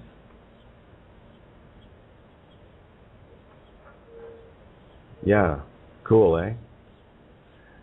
And right now, what I'm hoping for is you're doing the same thing that I do to myself every day. I take a chainsaw to me, and I go, okay, I'm looking for the shit, the garbage. What is? Oh, there, gone. Making room, baby, making room. How does the saying go? I will go ahead of you and prepare a table at my Father's house. Well, we built our table, boys and girls. We're all sitting around it. It's completely and perfectly level. It is centered. It is perfectly light and perfectly dark at the same time. It doesn't have anyone with opinions around it. What it has is a gathering of perspectives to be shared, to see what gems and what jewels we can glean from that perspective, instead of saying, well, mine's far more important, says the ego. I need to put my point across. I need to defend me. I need to be the most important thing in the universe. And while I'm at it, I'm going to pedestal others and give that whole illusion of higher and lower, therefore keeping the slave master program running and keeping my ego happy. And it's not who you are. Certainly it's not who you are. And you will never hear me apologize. Ever. Ever. It's not because I'm some arrogant prick. It's because I see that as an insult to the one. Now, there's concepts and intents in here. I should probably explain that a bit more. Listen, if I ran over your foot with a shopping cart, I'd say, oh, sorry about that. Okay? But you show up at my table and bring an ego to it, I'll slaughter it and I'll smile while I'm doing it. And you know what's really funny is that my ego, Cirrus, the three-headed dog that's in the crate in the corner, you know what it's doing? It's giggling. It's going, yeah, don't fuck with her. No. I'm still licking my wounds. Yeah, sit down and shut up. Ceres does. Right? The road to hell is paved with good intentions. Hurry up and get there so you can meet me on the way back. You're going to miss the ride. It's your call, not mine. Can you see the allegory? Can you feel the love tonight? where a lot of people would, mainstream people, meat sticks, people that just haven't been around me for any length of time, and say they tune in one night and I'm just having hell bent for leather on someone's ego, right? And they're thinking, oh, geez, she's a bitch, right? And meanwhile, there's others that have been hanging around for a while going, go, Kate, go. And it's like, woohoo, and because they know what I'm doing. They know I'm trying to help them unpack their camel. They know I'm trying to get the garbage out of the way. I'm trying to clean off their windows that have been covered in shit for a lifetime after a lifetime, so that they can actually see who and what they truly are, the most beautiful, most glorious essence in this universe. That's the prize to me. Seeing you. Not the clown suit called the ego that you like to put on and look all, woohoo, look at me, look how smart I am. I'm intellectual. I am so bright. I'm so this and so that and so the other. Just a sec. Build a pedestal for me. I need to climb up there. And yeah, not interested. Not interested. That's why anything anyone says to me, you don't have to apologize for a thing you say. Why would you? I don't talk to my television because I don't have one. I don't sit halfway through a movie I've already seen and go, oh, don't do that, because I already know. You already did. Okay? No, I'm sitting there with a sledgehammer and I'm pounding the crap out of it. Don't come to me with your TV set. I'll smash it. The program, I will. I promise you. And that'll be one less object of garbage on your camel. Actually, you take care of the TV set, you take care of most of it. One fell swoop. The tricky little bastard is hard to spot. The biggest clue you can have for it is when you need to defend yourself, or you feel like you've said something wrong and you're apologizing. That's ego. That's program. That's emotion. That's stop. Emotion. Stop. No motion. Get it? And I tell people all the time, they get up, cry me a river, knock yourself out. I get to experience my own emotions. I cry my own rivers on my own terms. And I do that by myself. Because that's my chainsaw. That's my meditation. That's my quiet time. That's my sort my shit out. That's my rose by any other name isn't a piece of shit anymore. Okay? It's actually a rose. It's quite stunning, too. So there you have it. Rant over. Woohoo! Just a sec, get my mouse working here. Just want to see. Oh yeah, here we go. Area code 250. This might be Bryce. Let me just see. Who we got? It's Bryce. How's it going? Hey, all right. How are you, Bryce? Good to hear from you. Oh yeah, I just wanted to say hi. Loving the rant. No, that's hitting on so many notes. One thing for the last 5 years, me and my buddy Colin, my best friend, we've been hanging out for like 20 years. The guy's great. We've only been in like 3 arguments. But he pointed out to me, he's like, why the fucking TV and everything is just derived and driven for sex. I mean, fucking commercials. Every single commercial. I really can't stand watching TV. I haven't watched it in about a month and a half. I've been really just detaching from that, but it's on so many points because so much shit is programmed and everybody's programmed. You know what I mean? How about you just say it right? It's all programmed. It's all programmed. Oh, yeah, and no shit. I will say thank you. Victoria just tagged me. She was asking me, do I know a Bryce? I just got an email about an Interact transfer. Never seen one before. Yeah, this is Bryce on the phone. That's right on. Thank you. Well, hey, I don't have a lot of time tonight. I'm going to call in tomorrow. My wife just pulled up, and I'm going to help her get the window up in the car. You guys have an awesome night. I'm going to continue listening, and I will call in tomorrow and say howdy for sure. Excellent, Bryce. Thank you so much for popping in. Excellent. Hey, not a problem. You have an awesome night. Thank you, and you too. And okay, awesome. Happy birthday. I never got to say happy birthday yesterday, so. Day before, but it's all good. I had one. Yeah, a happy birthday to you too. You woke up this morning too, didn't you? Yep. That's a birthday. When you wake up, you come out of your sleep. Whoa, a new day. The same thing happened when you popped out of the womb too. So there you go. Right on. Well, you guys all have a great night, and I will definitely talk to you guys tomorrow. All right, my friend. Take care. Thank you so much. You too. All right. And yes, indeed. Thank you. I still have a lot to learn from that 8-foot-tall Amanda Palmer video, because she brought up some things, and a lot of it was very difficult for me to confront in terms of asking and what have you. So I need another day or two. This is part of me that I still need to work out. I was talking to Ninja about this today. Actually, Ninja, if you could, I'd love to bring you in on this one.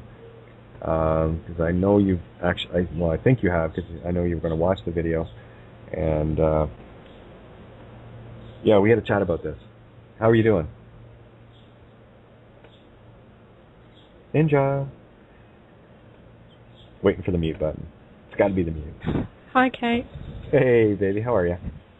Yeah, it was the mute button, but it was also the kitchen door, because the distiller is running and it's very loud, so I had to get up and shut the door. Okay. Yeah, I did watch that video with that Amanda. I thought it was really, really, really interesting, especially because I was watching it with your with you in mind. So I can see what you meant. I like her style. I like what she's come up with, what she's figured out through her experience with being a street statue, and how she, made eye contact with people and giving and sharing with them and seeing them where others don't see them, lonely people, that kind of thing. It was wonderful to hear. Yeah, a lot of what she was talking about, from the stage perspective, really resonated with me.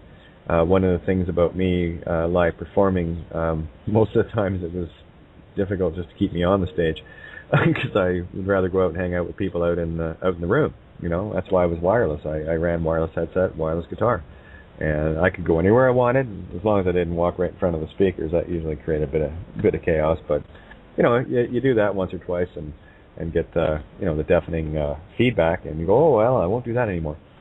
But anyway, we were talking earlier today, and I'm kind of glad it took this turn, actually, because a lot of us we go through our lives trying to find our own value, to find our own worth. And that really is where the confidence comes in, right? A lot of people say, oh, okay, you're so confident, this, that, and that. This is experience. This is my willingness to confront things and getting good at holding a position. Whether it's everything that I am or not is irrelevant. I got good at stage, and as much as it terrified me, you would never know. And that was, for me, part of my own illusion to others, where this whole thing, what she said in that video that really struck me was, we are so afraid to show our vulnerability. And definitely in this world, the way it is, it's like the whole system preys on the vulnerable. So it is actually a defense mechanism that people have, that to be guarded. And we've all been screwed over, especially by the system and everything the system is about and everything the system does. Be it school, church, or whatever. I don't give a shit. It's all system. It's designed to screw you. That's what it does. It was built that way. So of course we're going to have our natural defenses up, and at the same time, with me, it's trying to find that sense of value. Because in a society that doesn't, I loved how she talked about it, when she was a statue, well, that was her job. Someone came by and said to her, get a job! And she thought, well, this is my job. This is what I do. Please tell me how, flipping a burger for $6-7 an hour at McDonald's has more value than what she was presenting. Well, it doesn't, does it? I mean, not at all. But that's how deluded our society is, where we'll put value on someone that has a job at McDonald's, killing people with poisonous foods, versus someone that is making a very spiritual and very conscious effort to connect with people so that they can connect with themselves. Literally a spirit saver. To put some semblance of light into someone's day where it was, it's been dark. Who knows what. And this is the thing. You can walk past 1,000 people in a mall, and every one of them had an experience that day.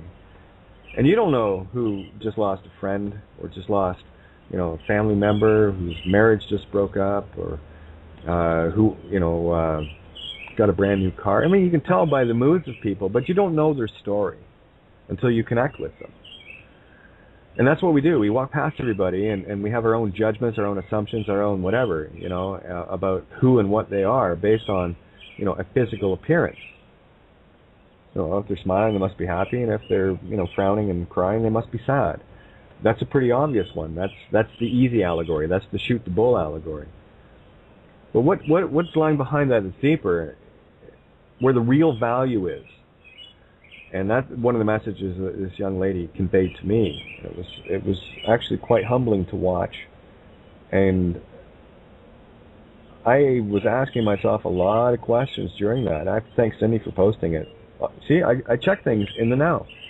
Because the universe is trying to tell me something, and it was exactly what I needed at exactly that moment. I know that. That's why I completely trust me in what I'm doing. I'll look at anything I need to look at, and it will be what I need exactly. Today, prime example, we were talking and you had asked about a card from the tarot. Could I do that? So I said, oh, okay, well I have to do that right now because the universe just asked me to. You're the universe. Oh, I'm gonna go do it. So I went and got it, and as I'm shuffling, what card popped out? All by itself. It jumped out. What card was it? Justice. Yeah, card 11, Major Arcana, Justice. Shall I read that card? Let me read it to people. Yeah, if you want to. They know what it is. Yeah, that was my card for the day. Yeah, well, not for the day, because it's the first time I've ever asked you to do that. Yeah, and I haven't had any kind of reading for a very, very, very long time. And I've had it in my mind that I wanted you to do that, and I kept forgetting to ask you because there's always something else going on. And so when I eventually asked you, this is the card I received, and I was quite pleased with it, actually. And it took, about a minute and a half for me to get up, go get the cards, come out, and Oh, yeah, it was real quick. I don't know. Yeah, you must keep them in your knickers. No, actually, they were inside, and never mind my knickers. Anyway, let's get vulnerable, shall we? Anyway, yeah, this is a serious show, guys, okay? Get over it. All right, actually, it's funny. This is the irony of this, right? We have a good time talking about the most serious concepts in the universe. Well, you know me. If anybody listens to me in the room, there has to be a laugh somewhere in the day, preferably at least one an hour. Have to have a laugh. Mm-hmm. If you're not laughing, if you're not having fun, why are you playing? And look at how many miserable people are trying to play this game, and they're just walking themselves into, bigger camels with storage units attached, built on the top of them, and all the rest of it, right? Yeah, it's kind of funny that everything in my universe is in one small storage unit right now. Anyway, we'll get back to the 8-foot-tall Amanda Palmer.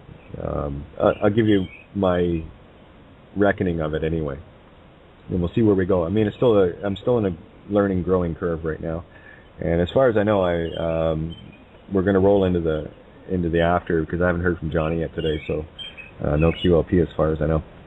Anyway, here we go. 11. There's the twins, the Gemini. 11. That's the one that's been coming up all day today and yesterday and the day before. 11, 15, and all the rest of it. It's just been nuts. It was 1:11 my time at the beginning of, not the beginning of the show, but early in the show tonight, Kate, when you mentioned something about time and the 11s, and it was 1:11 my time. So again, it's come up again tonight. Yeah, just a coincidence. Please look away. The wizard is not at home. Elvis has left the building. Okay. The 11 card in my deck, I have an Arthurian. It's called the Arthurian Tarot. Arthur, legends thereof, and what have you, have always resonated deeply with me. And, of course, the histories that are entrenched in it through the Irish and the Welsh and English and Scottish. It's all bathed in that whole region, right? Anyway, the 11 card in the Arthurian Tarot is ruled by Libra. It's Major Arcana, which is it's a significant card, and the representation on this card is none other than, and someone posted it yesterday. It might have been Hazel, I'm not sure in the Skype room. Anyway, you'll know as soon as I say, if you're listening, you'll know exactly who this was and how it's just a coincidence it showed up again. Lady of the Lake. Great movie, by the way, for people that need to see a huge allegory. Huge allegory. If you can see it, it's beautiful. Anyway, so Lady of the Lake. Here's the meaning of the card, and I'll give you a little description and symbolism of what the picture is on it. Meaning is this. Justice delivers total honesty and reveals the consequences of past actions. It represents receiving one's just rewards, achieving balance and harmony after toils and tribulation, responsible conduct, reaching a state of equilibrium with oneself, peace of mind, making a well-balanced choice, entering into an equal partnership, being able to see both sides of a situation, integrity in contracts, reaching an agreement, and the favorable outcome of a judicial matter. Right? When we're dealing with the laws of the universe, that's quite a judicial matter when you stop and think about it. Right? So here's a description and symbolism of this card. The Lady of the Lake appears to Arthur, representing cosmic law. There's the allegory. She is cosmic law, creation herself. She is a reminder that there is a mightier court than the king's justice, or the physical illusion that we think has justice in it. In light of his past deeds, the Lady of the Lake deems him worthy of her seal, her say-all, presenting him with Excalibur and the scabbard. Her figure embodies the scales of justice as she weighs the virtues of the sword and scabbard. The determination and decisive actions of the sword are in equilibrium with the mercy and protection of the scabbard. This represents a well-balanced person who can be entrusted to carry out responsibilities in an honorable manner. The appearance of the Lady of the Lake signifies the workings of destiny and karma. For this reason, a sense of order and peace accompany this card's presence. Arthur represents a person who has matured and followed both his destiny and conscience, and now receives recognition for it. Here's the question I put out to all. If you were to receive your rewards tomorrow, right now actually, for the things that you have done, for the betterment of yourself and for the betterment of humanity, because humanity is yourself, what kind of rewards would you give yourself, in all honesty? Here's the irony. I still deem myself unworthy of anything at this point. That's the purpose I carry. That was the choice I made. That's what keeps me going. Somebody asked me, how do you keep going doing this and doing this? I'm driven. Because for me, spiritually and physically, I dug the deepest hole I could think of to be the servant of servants, in order that I may experience that to come all the way back up. Still climbing, climbing, climbing, climbing, just keep climbing, right? The rungs of Jacob's ladder, which, by the way, the rungs of the ladder are allegorically in many places. It's in the zodiac, Pisces being the feet, all the way up to Aries, the ram, and the head. There's one Jacob's ladder. We just climbed out of Pisces, where our soul has been under the boot. Get it? Okay. And of course the Ankh Els, the ankles. I don't know if anyone caught that in the essay. But the Ankh and the El, power of creation, and the Ankh, that symbol to pull it together and hold it. You see, to me, you'll have people talking about the Ankh being a powerful symbol. To me, it can be used for good or evil. And unfortunately, I only see it as having been used to enslave and to keep those that are not awake in a state of constant ignorance, lobbing the ends of their penises off to keep the guys all horny and banging out like crazy monkeys, rabid rabbits. And of course, when you're getting dumbed down because of all this, it might explain why things like, rapists occur, pedophiles. It was already implanted, you see. The idea was there. The thought. There's that bastard thought again, eh? There's your ego, thought. Time to shut the ego up. Time to get home. Time to get a little dark. Time to get a little deep. Time to get real serious with your chainsaw, with yourself. Because wouldn't it be a whole lot better to be at that, somebody draws your number, and the table's full of all this great stuff. Wouldn't you feel a whole lot better not being one of the last to pick up a keychain or a, wristband where someone walked away with the brand new car? See, this is me talking to your ego because I know the ego understands this. And you can translate it into a spiritual meaning beyond that. You see, it is a tool. You can use it. I use it all the time. I use it to slay other egos because I know how it works. I know my tricky little bastard. I should. He's tried to be me for a lifetime.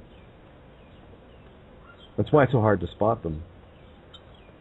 The only way you can spot them is to get deep and follow your instinct. Is that something I would say or something I would do to the benefit of all? Or is that something that if I did say or did do, would it harm the all? And what was my intent behind it? You see, my intent for slaying the dragons of egos, it takes one to slay one, is to get rid of the garbage so that I might see you. And your ego will defend itself to the death. Because the last thing the ego wants, that tricky little bastard, the last thing it wants is for you to finally know thyself. Because as soon as you know thyself, it becomes redundant. And then you can put a nice cage beside the one mine's in, and at least they'll have something to talk to. And then they'll be sitting giggling as we collectively go out and slay other ones. Let's go collecting egos, shall we? Put the tricky little bastards into the cages where they belong. Because they most certainly aren't you, they never will be. But they are handy little tools. Allows us to experience the physical. Allows us to be a part of it. But in being a part of it, what has happened, at least from my observation, is that we have become engrossed and encased in the game where the ego, the slave, became the master. So we're just flipping the coin now. We're turning over the tables in the temple.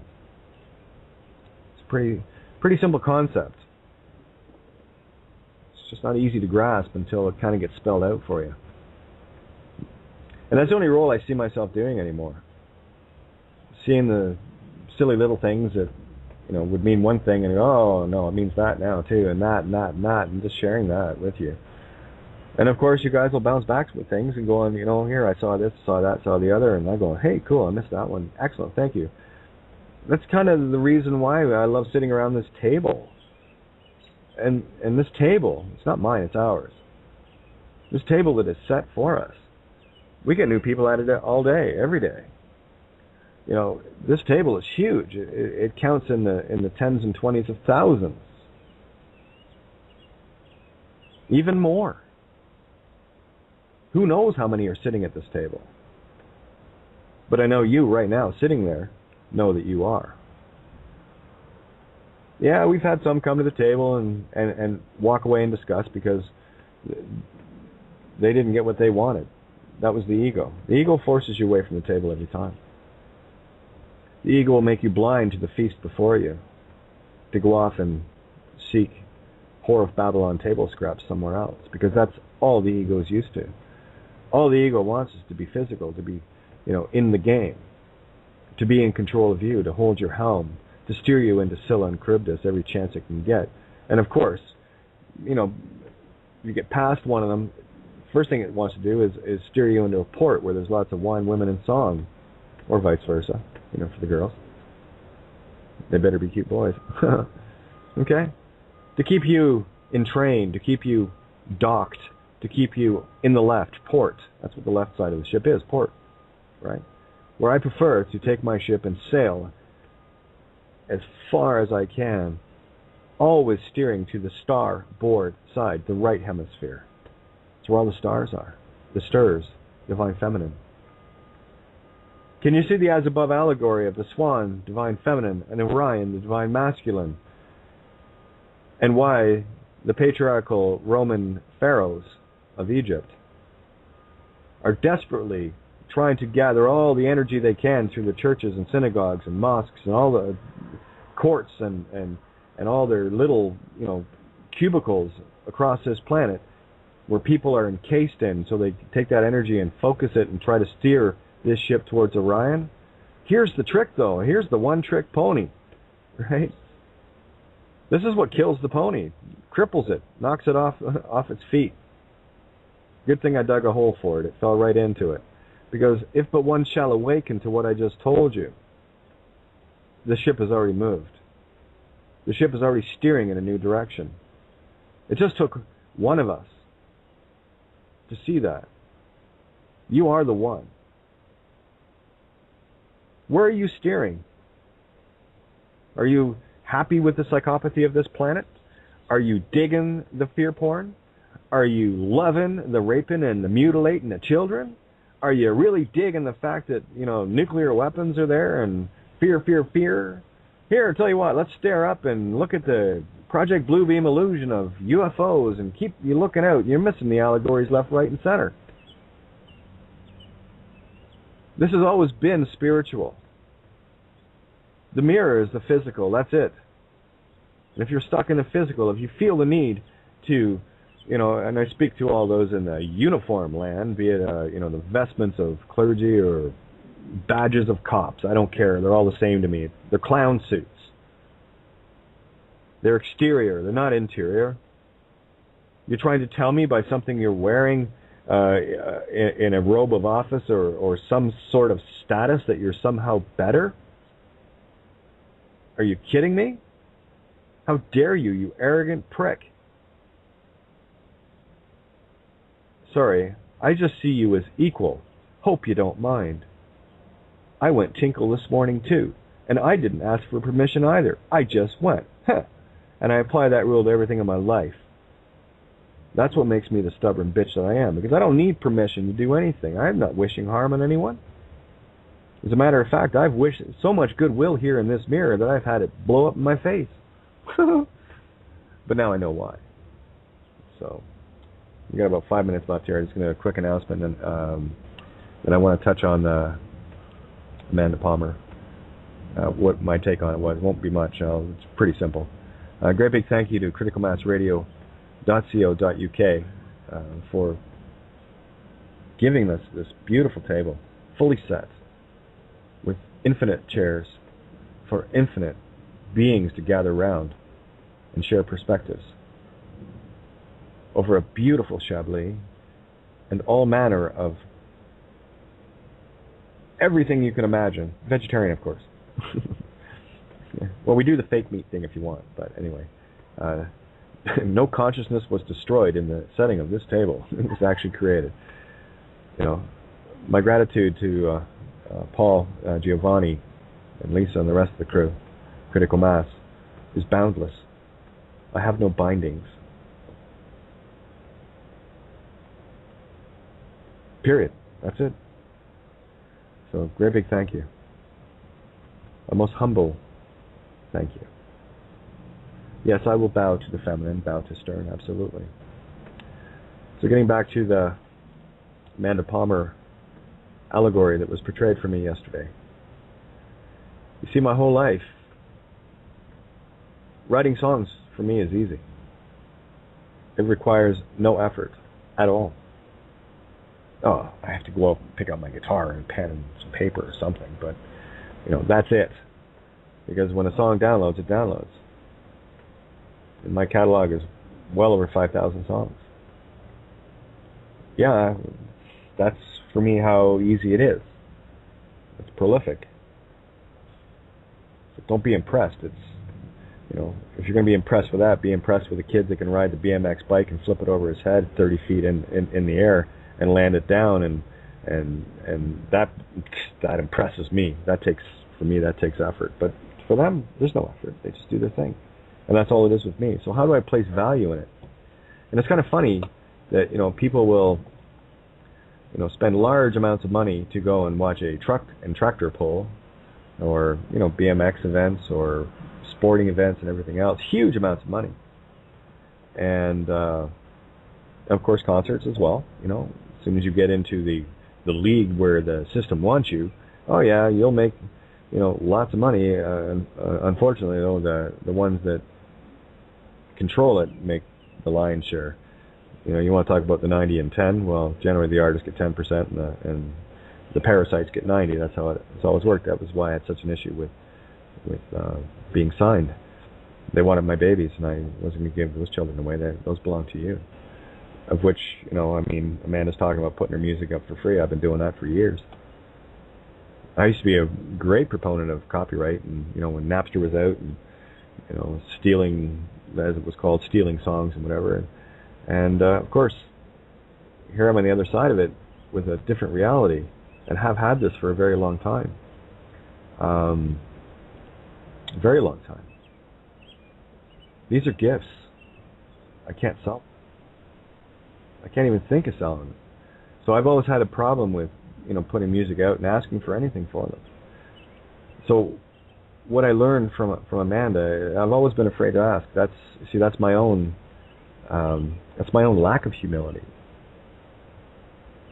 Right? If you can't ask for something, then you're arrogant. So I am apologizing. See? Here's the rare one. For being so arrogant. And not letting people help. That was the message I got. It gave me a slap upside the universe. I ate probably 3 or 4 purple vibrating unicorn cane saws while I was watching that. And I'm going to do a lot better at asking. Won't be tonight. I need to work it out so that it sits well with me. You know, it's that razor edge, right? The never wanting to come across as gimme gimme, and never wanting to come across as victim victim. Okay, so there's a very, very sharp road for me to walk. So we're rolling into the recording now. So if anybody wants in, just I guess tag me, and I know there's going to be a couple of people that are going to want in that come in regularly. But please feel free to put your hit 1 on your dial pad if you want to jump in the call, and of course open your dial pad for Skype and hit the 1 on the dial pad there, and we roll. This is how we do this. But since we're in the recording, I'm gonna throw a tune on. I hope you guys don't mind. Yeah, I think I know the one I want to play. And there it is. Okay, I'm gonna play a song, and we'll pick this up on the other side of the music, and we're gonna go deep and go home at the same time. You're listening to Critical Mass Radio. Now it's our turn.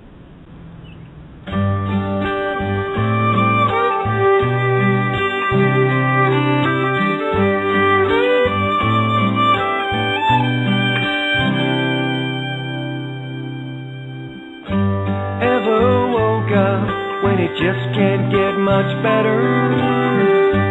Feel the sun on your face even when it's rainy weather.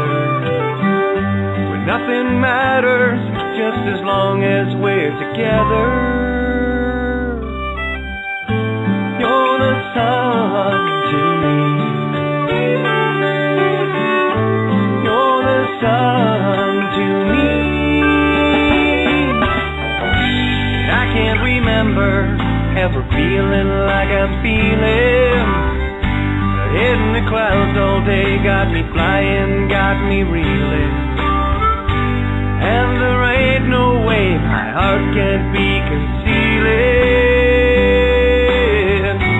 You're the sun to me. You're the sun to me. And I find just a little bit more and more each day. Another reason that'll settle in. I know I found my way. All I had to do was look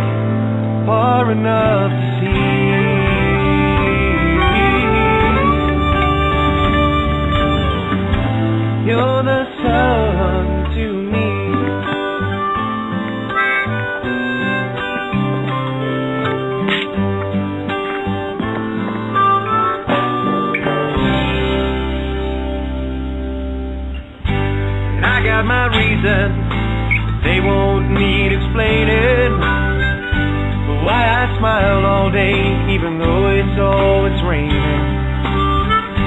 'Cause you're the one thing that is constant and sustaining.